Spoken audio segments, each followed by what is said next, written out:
Bienvenue dans cet espace où le visible rencontre l'invisible, où le hasard laisse place à la synchronicité.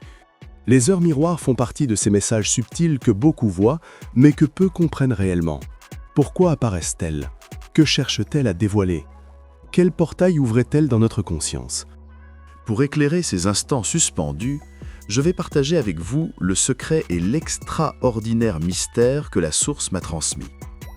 En tant que médium clairotendant, en lien direct avec mon créateur d'esprit, j'ai reçu des révélations que je vous dévoilerai au fil de cette vidéo. Nous aurons l'occasion d'en parler plus en profondeur tout à l'heure.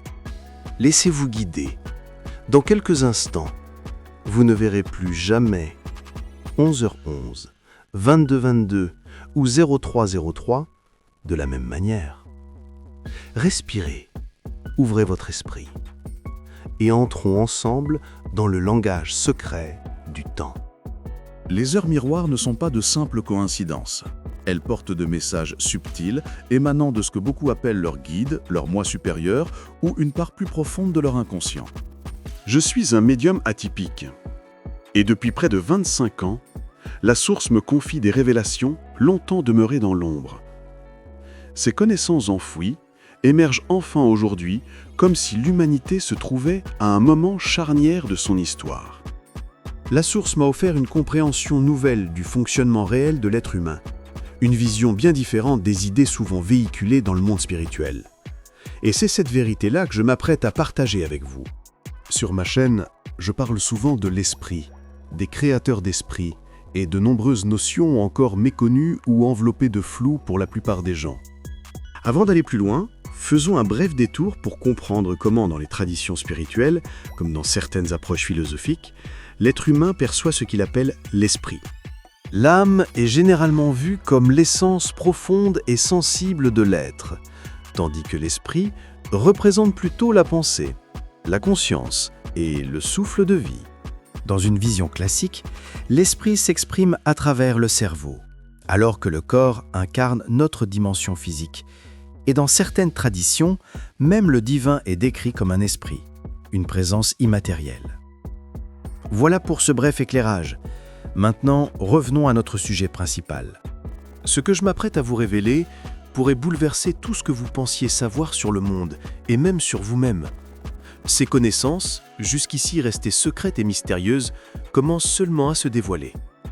J'ai déjà exploré en détail l'esprit, les créateurs d'esprit et la conscience dans d'autres vidéos. Vous trouverez les liens en description. Je vous conseille de les découvrir pour mieux comprendre ce qui va suivre. Beaucoup d'entre nous croient être seuls. J'ai mon corps, mon cerveau, je suis conscient, tout va bien, je suis libre de faire ce que je veux, surtout quand je suis seul. Et si je vous disais que c'est une idée complètement erronée? L'homme n'est jamais vraiment seul, bien au contraire. De nombreux spirituels ressentent cette connexion avec un guide, perçoivent des signes ou des messages de l'univers, ce que l'on appelle souvent des synchronicités. Pourtant, à l'intérieur, tout cela reste flou pour la majorité d'entre nous.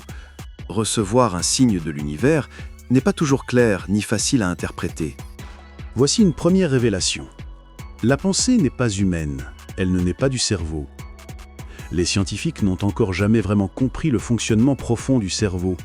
En réalité, celui-ci agit comme un simple récepteur, captant des informations provenant d'une autre partie de nous-mêmes. Et grâce aux heures miroirs, je vais vous montrer la preuve que ce n'est pas le cerveau qui occupe le véritable centre de notre conscience. L'être humain détient en lui le pouvoir de la pensée créatrice. Notre imagination, infinie et sans limite, émane de cette force créatrice, et non du cerveau. Pourtant, cette pensée créatrice n'est pas quelque chose que l'homme peut simplement capter comme par magie. Il existe un lien, une matrice intermédiaire, qui permet au cerveau de recevoir ses pensées, et même d'accueillir notre conscience. Cette matrice intermédiaire, c'est ce que l'on appelle simplement l'esprit. L'esprit n'est pas un concept vague, immatériel ou impersonnel dispersé partout sans que l'homme puisse le comprendre. Bien au contraire, c'est une réalité précise et fondamentale, qui joue un rôle essentiel dans la réception de nos pensées et de notre conscience. L'esprit est en réalité une enveloppe énergétique qui épouse le corps, un peu comme un gant épouse une main. J'en parle plus en détail dans ma vidéo sur l'esprit. L'esprit n'est pas directement attaché au corps physique, mais au double de l'homme, que beaucoup appellent à tort l'âme. Je simplifie volontairement car le sujet est complexe et je ne veux pas alourdir cette vidéo. On peut considérer que l'être humain possède 3 corps superposés. Le corps physique, le double que l'on peut assimiler à l'âme, et l'esprit. Ces 3 corps sont reliés entre eux par l'aura et un réseau complexe de chakras imbriqués les uns dans les autres. C'est à travers ce réseau que le cerveau peut recevoir les informations provenant de l'esprit. Mais d'où vient l'esprit et qui l'a créé? C'est ici qu'entrent en jeu les créateurs d'esprit, des entités que l'humanité ignore presque totalement. Ces créateurs d'esprit sont restés secrets, car ils représentent en réalité le cœur de notre conscience, ce qui nous permet d'exister pleinement en tant qu'être humain. Chaque être humain, tout comme chaque animal, possède son propre esprit, créé par un créateur d'esprit. Pour engendrer un esprit, la source émet des créateurs d'esprit, eux-mêmes émanations directes de la source et dotés d'une forme physique. Ainsi, chaque créateur d'esprit est une expression de la source. Lorsqu'un créateur d'esprit donne naissance à un nouvel esprit, un cordon énergétique se forme, reliant l'esprit à son créateur. Cela signifie que l'esprit de chaque être humain ou animal est directement connecté à son propre créateur d'esprit, qui n'est autre que la source, et ce, pour l'éternité. On est donc bien loin de la vision religieuse classique où le créateur serait unique et indivisible. Et voici enfin le véritable secret que personne ne connaît. Les créateurs d'esprit ont en réalité un contrôle total sur notre corps et sur nos mouvements. C'est par le lien énergétique qui relie notre créateur d'esprit à notre propre esprit que les ordres sont transmis et que le cerveau les reçoit à travers le réseau des chakras. Pour aller droit au but, les heures miroirs en sont la preuve.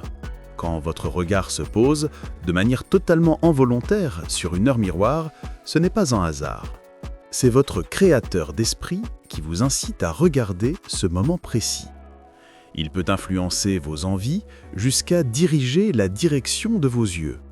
La source me révèle que ce phénomène se produit pour chacun de nous, afin que, le moment venu, l'homme comprenne qu'il n'est jamais seul et qu'il est guidé de l'extérieur par son propre créateur d'esprit qui n'est autre que la source elle-même. Maintenant que vous connaissez la vérité, cessez de dire que c'est l'univers qui vous envoie un signe, ou qu'il s'agit d'une simple synchronicité liée à vos bonnes vibrations. En réalité, rien de tout cela n'est exact. Lorsqu'un événement de ce type se produit, c'est votre propre créateur d'esprit qui vous a incité à regarder à ce moment précis, à cet endroit précis, pour vous faire comprendre, tôt ou tard, que vous n'êtes jamais seul. Recevoir un signe de l'univers en soi ne veut rien dire. Vous pouvez voir votre créateur d'esprit comme un guide personnel ou comme votre moi supérieur. Mais dans tous les cas, sachez que vous n'êtes jamais totalement libre de vos mouvements ou de vous-même. Et c'est grâce à mon créateur d'esprit que je suis médium. À travers ce cordon énergétique, le créateur d'esprit peut entrer naturellement en contact avec la personne. En réalité, tous les médiums sont en contact avec leur propre créateur d'esprit, souvent sans le savoir.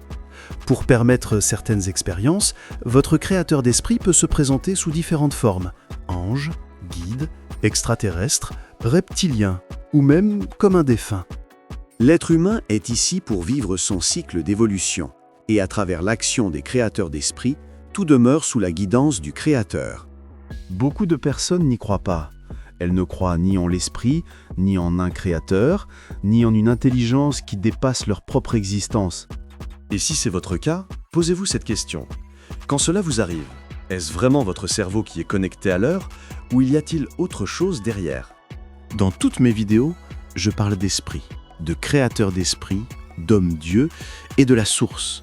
Cette source qui est partout, qui peut tout et qui pourtant reste invisible aux yeux de la plupart. Peu de personnes réagissent ou me croient, car pour beaucoup, l'esprit n'existe pas sous cette forme autour du corps. Les créateurs d'esprit sont totalement inconnus au bataillon, et l'idée qu'une source puisse exercer un contrôle sur eux leur semble impossible, puisque nous sommes des êtres libres. Ah là là! Ce médium, tout ce qu'il dit semble purement sorti de son imagination, sans aucun lien avec la réalité. Peu importe ce que vous pensez, mais rien de ce que je dis ne sort de mon imagination. Les heures miroirs peuvent vous montrer que l'homme n'est pas seul et qu'il est guidé par une entité supérieure, son propre créateur, la source elle-même. C'est grâce à l'esprit que l'homme peut accéder à des pouvoirs extraordinaires, comme ceux dont Jésus a bénéficié en son temps. Sur cette chaîne, je parle souvent des hommes-dieux. Ils ne sont pas de simples légendes ou mythes, mais de vrais hommes ayant reçu, bien avant l'invention de l'écriture, le pouvoir de la pensée créatrice par l'intermédiaire de leur créateur d'esprit. C'est pour cette raison qu'aucune inscription, ni lettre, ni chiffre, n'apparaît sur les anciens monuments mégalithiques. Les hommes-dieux ne savaient ni lire ni écrire, et les chiffres n'existaient pas encore. Et comme par hasard, depuis que l'écriture a été maîtrisée, aucun nouveau monument mégalithique n'a été érigé sur Terre. Le Créateur a voulu que les hommes-dieux restent dans le domaine des mythes et des légendes, préservant ainsi le mystère jusqu'au bout. Aujourd'hui, alors que l'humanité se trouve aux portes d'un tournant majeur, ces hommes-dieux sont sur le point de réapparaître. Et c'est grâce au lien avec le créateur d'esprit de chaque personne que le pouvoir de la pensée créatrice leur sera à nouveau accessible. Chaque fois que votre regard croise une heure miroir, cessez de parler de hasard. Ces instants sont des rappels silencieux. Vous n'êtes jamais seul. Ils sont le miroir d'une autre dimension de vous-même, ou peut-être celui du Créateur, qui veille, qui guide, et qui, dans un souffle invisible, joue subtilement avec vos perceptions. Alors, ouvrez les yeux, ouvrez votre esprit, et laissez ces signes vous révéler ce que votre conscience seule ne peut encore percevoir.